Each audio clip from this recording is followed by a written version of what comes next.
Hey, thanks for stopping by Apple's Art Studio. I'm Apple. Welcome to my Art Studio channel. I create many different items with polymer clay. Let me help you on your polymer clay journey. Let's learn together.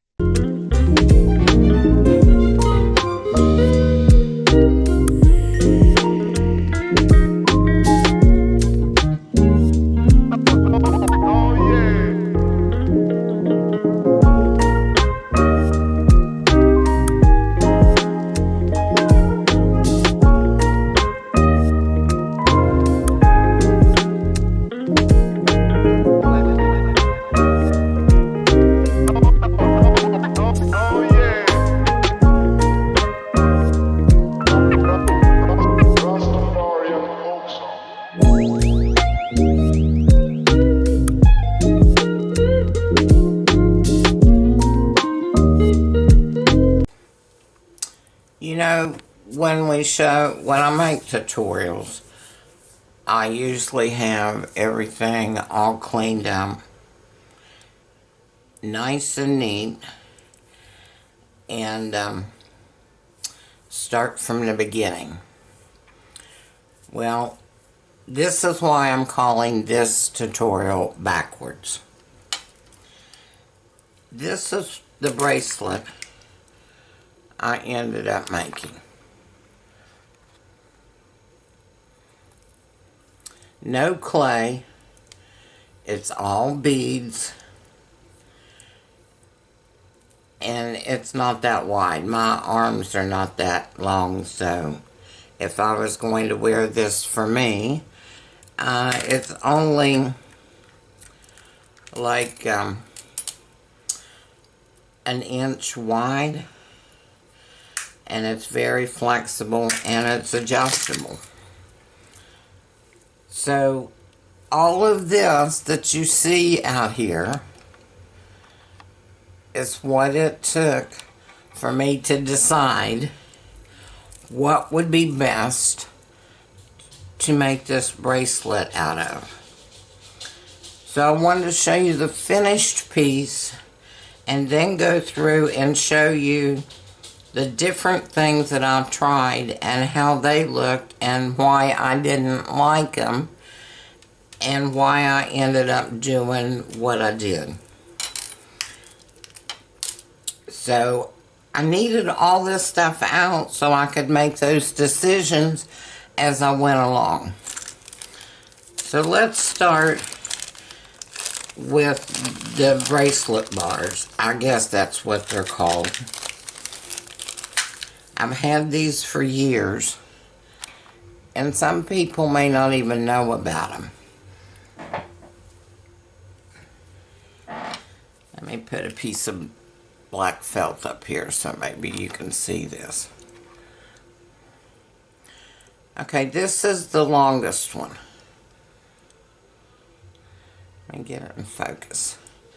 And you can see that it has its little design on the top. This one happens to have 5 holes.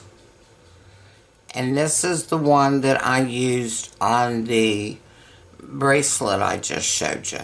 Now the bottom of this one is hollow. So this one does have a distinctive top and bottom with 5 holes.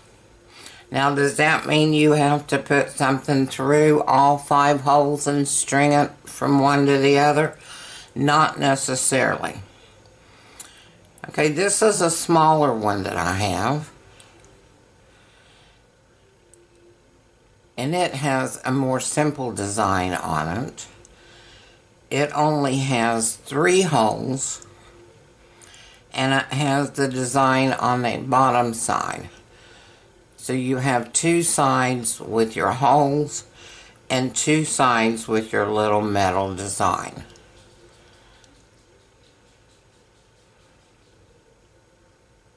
Okay, so a lot of new people may not even know about these. I've had these for years and made bracelets for years out of. So I'm going to eliminate each item as we go.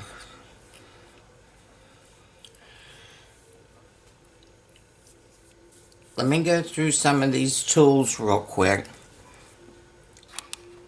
that I did use.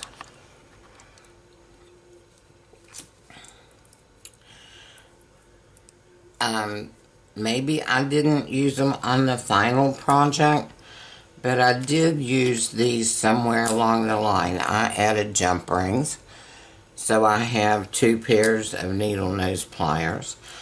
I have wire cutters, my little ones, because I did use beading wire. I used wildfire, and I do cut that with wire cutters. And I use my crimping tool. Let's see if you can, let me see if I can put these down.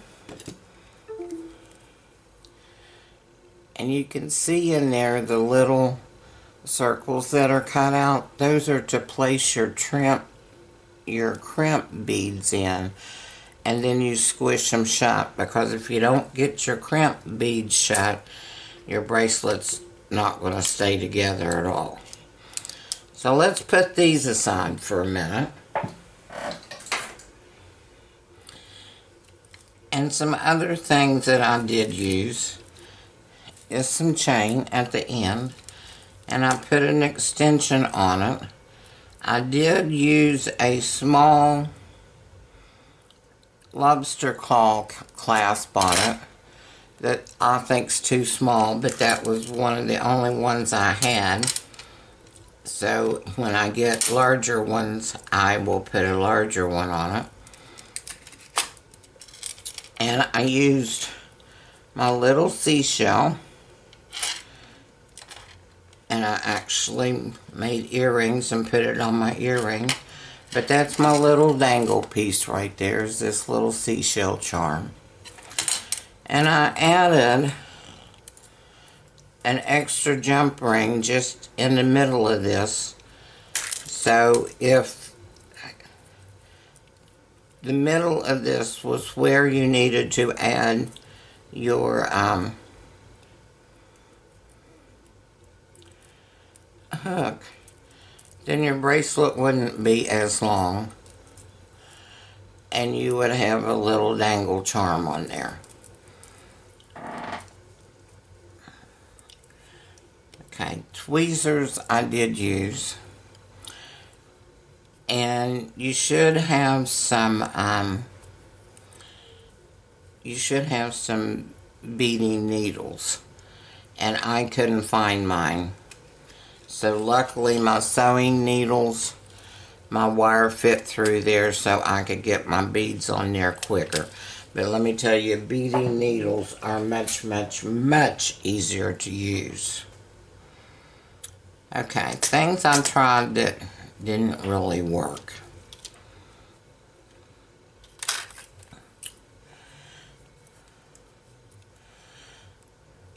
To begin with, I can't tell you how important it is to keep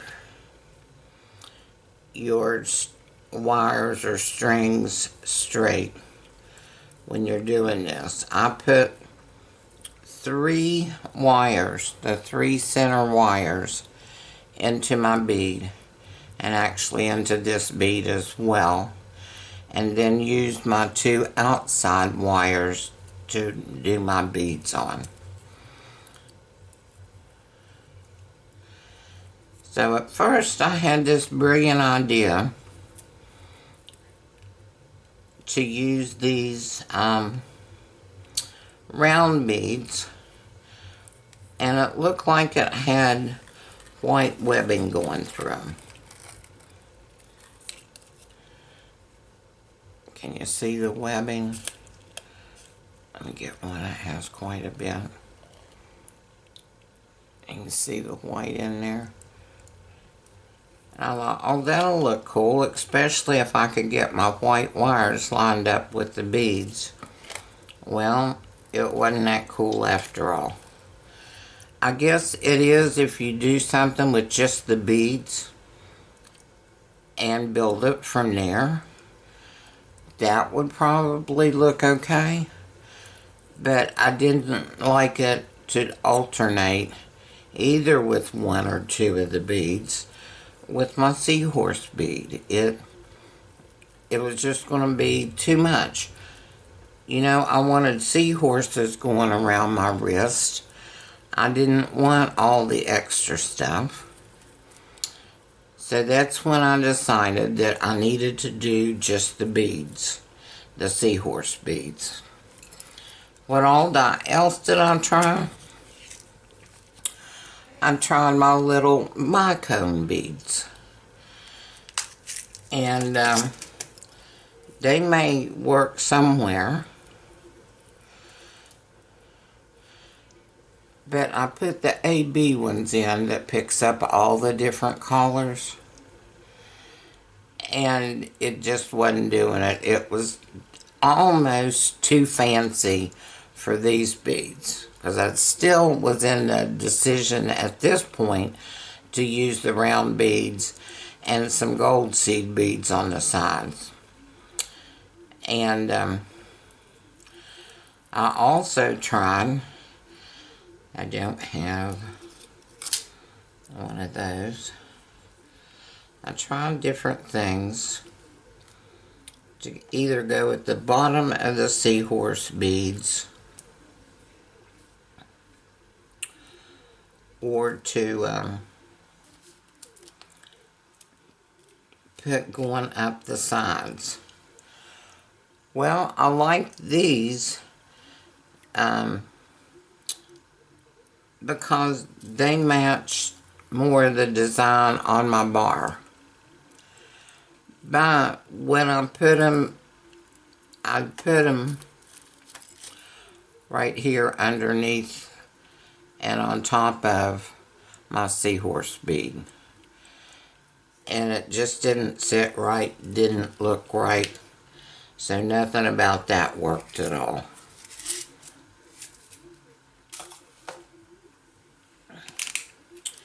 So let me put these back.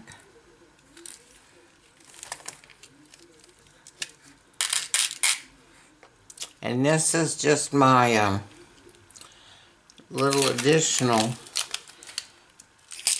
beads, silver and gold spacer beads in different sizes, different shapes. And I use these a lot. We need to talk about those. But before we talk about those, let's get in to these side beads. I wanted to put something on the sides that was silver, but it couldn't be too much and it couldn't be too big, but something just to pull that silver down with.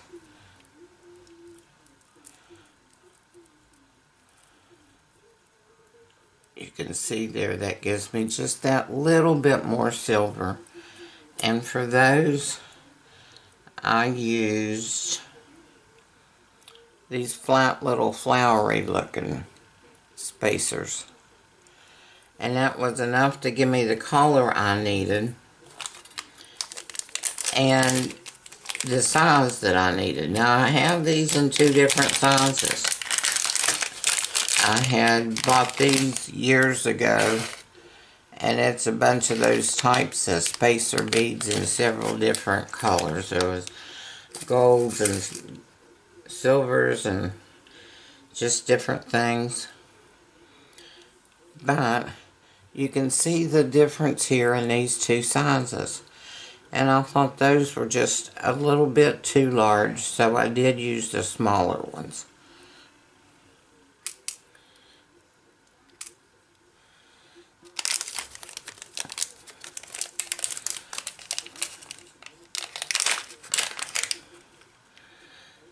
I'm just trying to show you this so when you start pulling out everything to see if it works and you think it does and then it doesn't, that's okay. Just keep fiddling with it and working with it, and eventually you'll get it. Eventually it will hit you like smack dab in the face and you can say, oh my gosh, this is it. And it may take a while to get there, but that's the fun of it all. Okay, I did make an earring.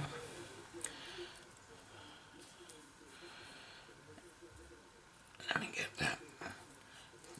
Now, it's very simple because my bracelet's very simple. I've got my purple beads. I've got just a regular ear wire. And I have my little seashell charm on the end. When you finish your bracelet off, you've got to crimp off your wires so your beads don't fall off. And if you've never used crimping tubes before, they're quite small.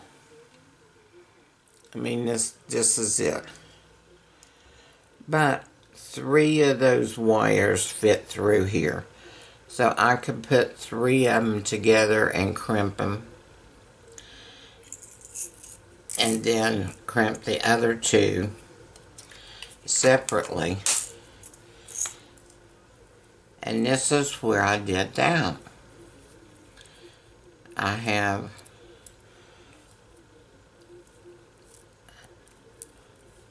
a crimp bead under here, and under here, and under here.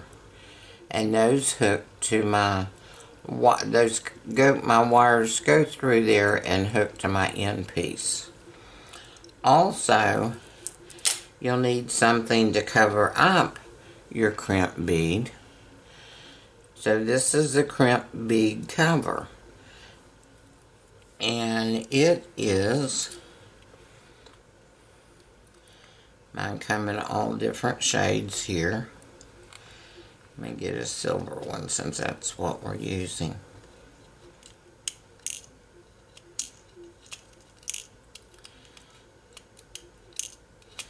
Now I do have videos on my channel on how to use all these different things step by step. But this tutorial's more on playing around, trying different things, and see what you like, and let's get it accomplished. So this is what the cover up bead looks like closed. And your crimp tube is inside this bead.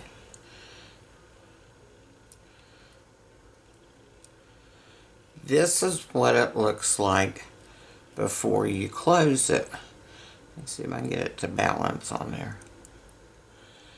And it has this little opening right here. And that's where you slide in your crimp tube into this opening.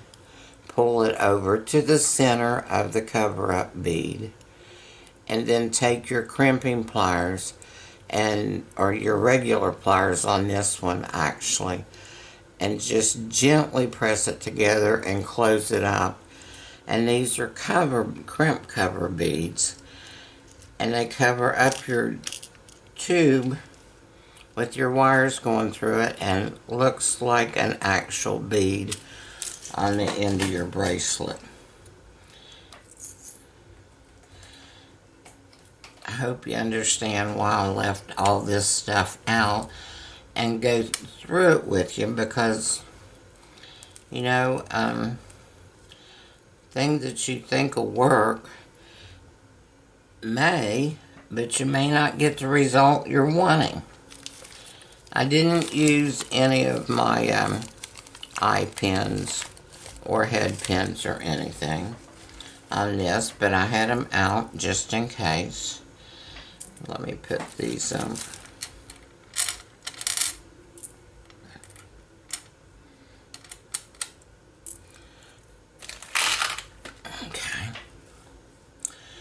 Now these things are little springs, and this is what you put on the end of your wires so your beads won't fall off. So you just put it on the end of your wires or wire, and your beads won't fall off. there's nothing worse than to get a project all finished and you pull it up, see what it looks like. Your crimp bead didn't work. Everything starts falling off and you don't have anything on the ends to catch them. And you have to restring the whole thing over and over again. I'll leave that there because I want to compare the two. So get you some springs or some sort of holders for your wires so your beads don't go flying off of your projects. Okay, and we've been through these.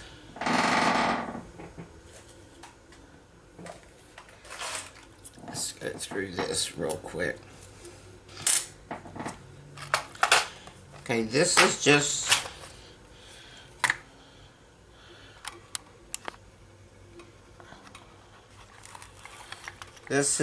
some of my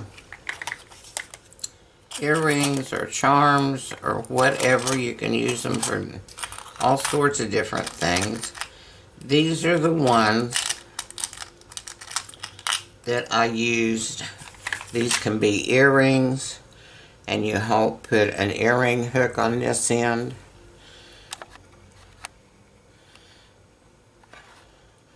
Okay, you can put an earring hook on this end and hang chains or beads or whatever. But this is where I put this on the end of my bracelet here.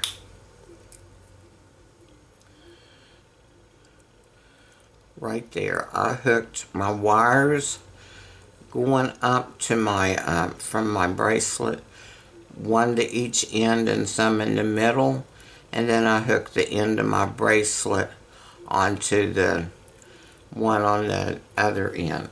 You can get different things in these, and you can be real creative with them. You just don't have to use everything for what it's meant to be used for. The jump rings that I use are oval. And the reason being, if you don't get them closed completely, when they reopen, you've got something coming this way hooked to it and this way, but your opening's over here.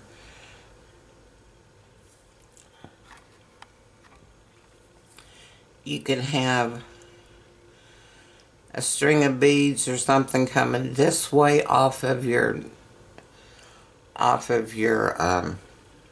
jump ring, and that way, but the opening to it's over here on the side. So if it would happen to open up enough that it would let stuff out and you'd lose your stringing again, then having the opening on the side will help hold it until hopefully somebody notices it. If you have a round one, the round jump ring, the opening always ends up down at the bottom, and that's a good way to lose everything when it opens up.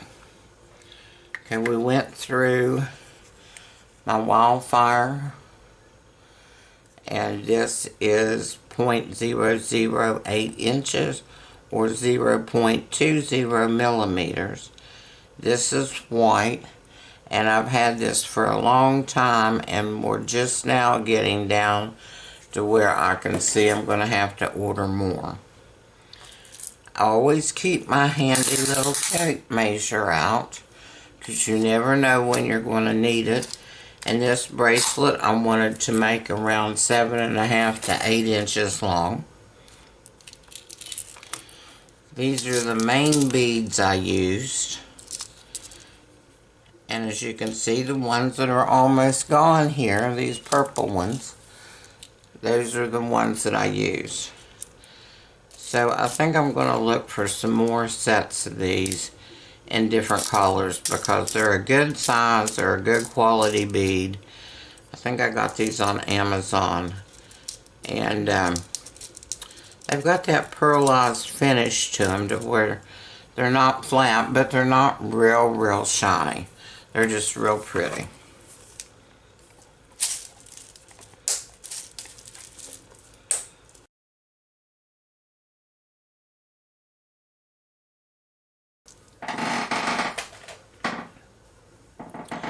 Now we're getting back to where I would call the beginning of the video.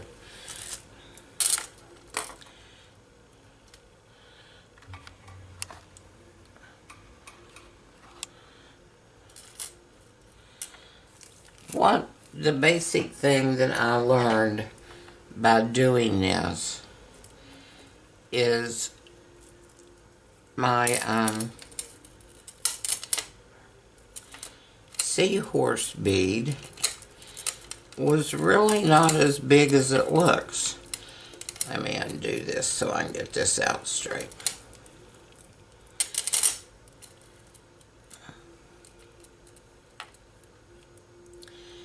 It looks pretty good size when you just look at it, but then when you start doing stuff to it, what are you going to add?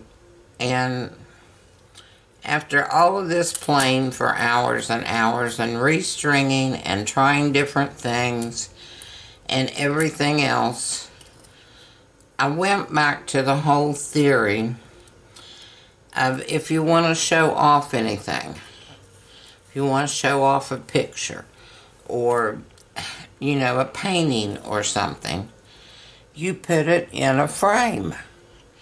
So that's what I did. I put these in a frame.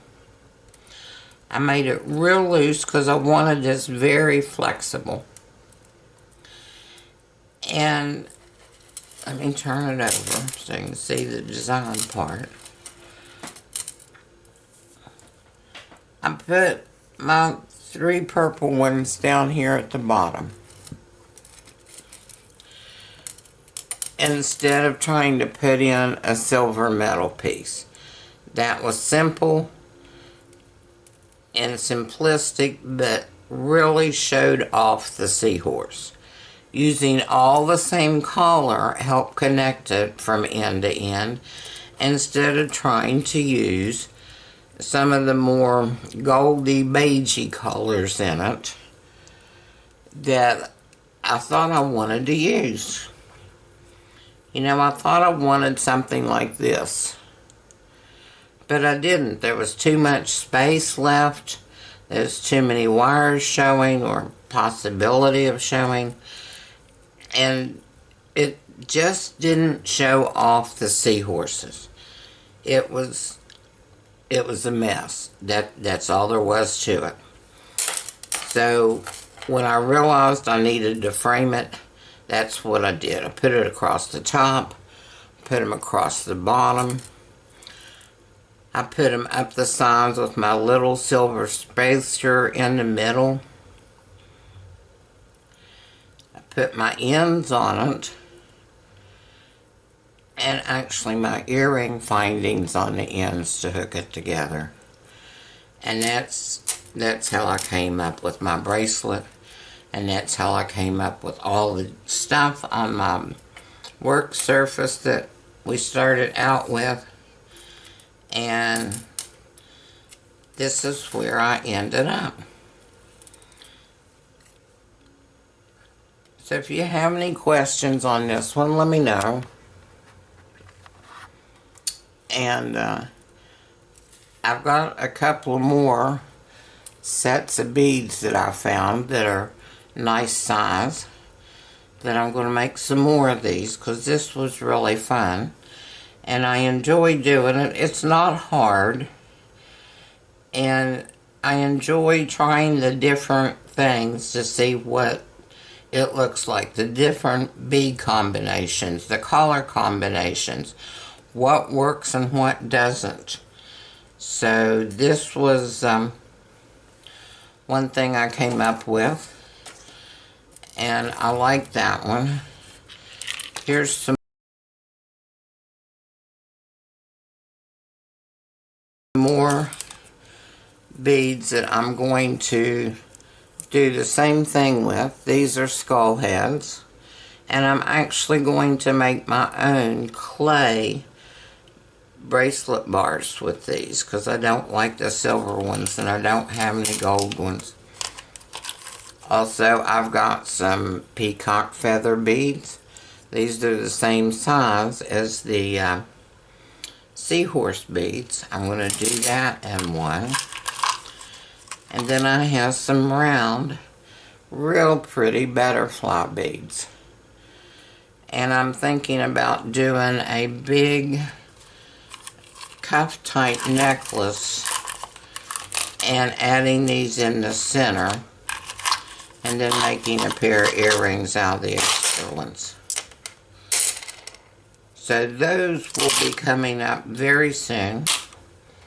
Let me know what you think about this one and try it.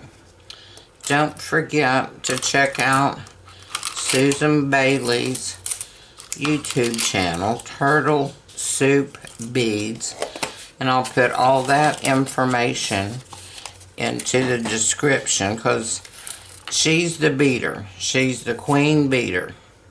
I've learned so much from her, and she explains it to where you can understand it, and her beading work is just amazing. No matter if you're a very first time picker-up beader or you've been beading for years, you will learn something from Susan Bailey, I guarantee it. So watch out for the other bracelet tutorials. They'll be coming soon. Anything you want to see, let me know. We're coming up on our 100th video on the channel. So if there's something special that you'd like to see, let me know that too. And subscribe and like and help me grow my channel. The rest of this year is going to be focusing on my YouTube channel and opening a business.